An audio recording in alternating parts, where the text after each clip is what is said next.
Dans cette séquence, nous allons faire un premier exemple d'application par rapport au vocabulaire mis en place sur les équations différentielles du premier ordre.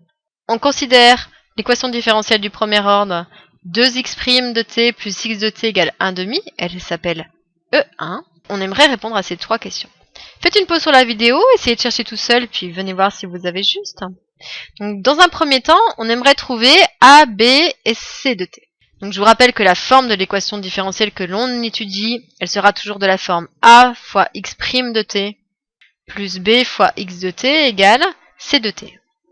Donc, si je fais le lien ici, a, c'est-à-dire le coefficient qui va avec x', pour nous sera 2.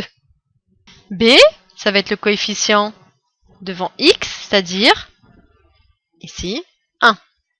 Et c de t, c'est-à-dire le second membre, ce qui est après l'égalité, c'est-à-dire 1/2.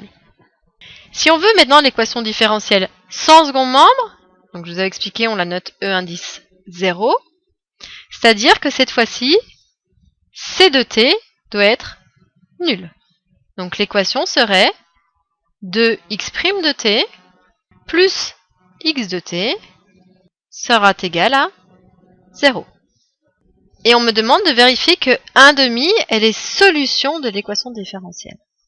Donc ça veut dire que lorsque je vais remplacer cette valeur-là dans l'équation, donc aussi bien par rapport à x que qu'à x', c'est mes deux inconnus en fait, mais l'une découle de l'autre, après tous mes calculs, je dois tomber sur 1/2.